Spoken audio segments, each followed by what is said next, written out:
Tentara Pertahanan Israel atau IDF menggunakan cara lama, yaitu menembakkan bom api menggunakan ketapel raksasa untuk menyerang Hizbullah di Lebanon. Namun, bom api itu sempat gagal menyerang Hizbullah hingga jatuh dan membakar wilayahnya sendiri.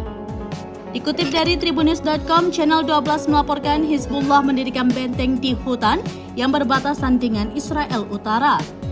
Tidak hanya itu, Hizbullah pun memasang alat peledak untuk mencegah pasukan Israel memasuki Lebanon. Oleh sebab itu, tentara Israel menggunakan ketapel agar bom api Zionis mampu menjangkau wilayah Hizbullah. Media Israel menambahkan keputusan menggunakan ketapel karena sulitnya mengaktifkan angkatan udara untuk misi ini. Selain itu, penggunaan senjata primitif ini membutuhkan biaya lebih sedikit dibandingkan senjata lainnya. Memang beredar di media sosial memperlihatkan tentara Israel melempar bom api menggunakan ketapel ke wilayah Lebanon. Namun beredar video yang memperlihatkan Israel gagal menyerang Hizbullah. Pasalnya, bom api itu tidak mampu menjangkau Lebanon, justru jatuh di wilayahnya sendiri. Terlihat bola api itu justru membakar perbatasan antara Israel dan Lebanon.